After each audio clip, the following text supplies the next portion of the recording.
Mike the Truth Jackson here at Legacy FC 29.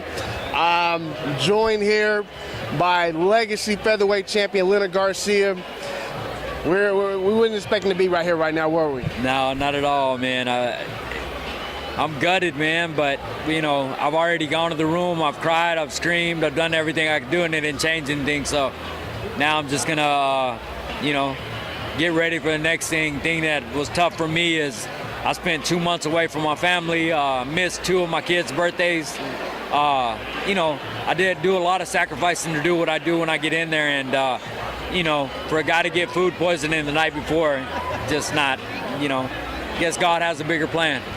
You were set to take on Shane Howell, defending your Legacy belt.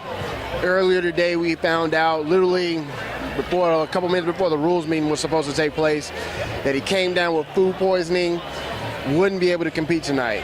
When they, how long did it take for you to find out the news?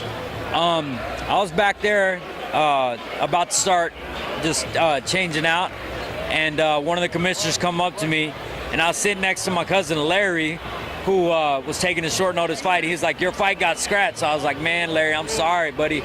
Kind of tapped him on the back, and I was like, yeah, man, you know, might be a good thing, man. You know, you need to start training and stuff. And then the guy was like, I said, oh, okay. And then the guy was like, what's your name, Larry? I said, no, my name's Leonard. He said, no, your fight got scratched. I said, no, I'm a co-main event. And then he said, no, I understand that. The guy that you're going to fight. And it's that. He said, let me go clear it with somebody. I started crying back there. All the guys were freaking out, like looking at me like, what's wrong with Leonard? And he walked away, and then nobody came to me, so I was like, maybe it's not real. Then I seen my pad coach come in there, and he shook his head, and man, it just crushed you, you know? Definitely, man. You had a grueling camp. What does that do to you? Like, how does that make you feel being in this situation? I mean, such last minute, man. Yeah, I mean, I don't cry in front of anybody, man. It's just one of those things. I mean, you know, I try to be a tough guy all the time, I guess, but it was like an emotional drain, man. I felt like I didn't know what to feel. So, you know, I start crying in front of all the guys back there. I'm sure they're thinking, like, what, you know, like, what's going on? So at this time, they didn't know that? Nobody knew, yeah. Everybody's looking at me like something had happened, like maybe a family member had died or something. They're like, that's what the guys were asking back there. Did somebody die?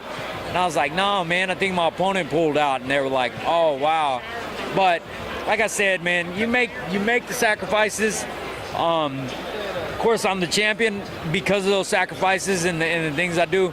And, man, being able to see all these people here and being able to watch these guys get in there and fight and get after it, it's still, you know, bothersome even now. So. Definitely. Have you spoken with Legacy? Do you know when you'll be able to get back in the cage? You know, Mick is one of the greatest promoters I've ever worked for, if not the best promoter I've worked for. He's already sent me text messages. You know, he's got other things lined up. He's like, we're going to get you in as soon as possible. Like, I'm not going to leave you on the sidelines, so take a week off and then get back to me.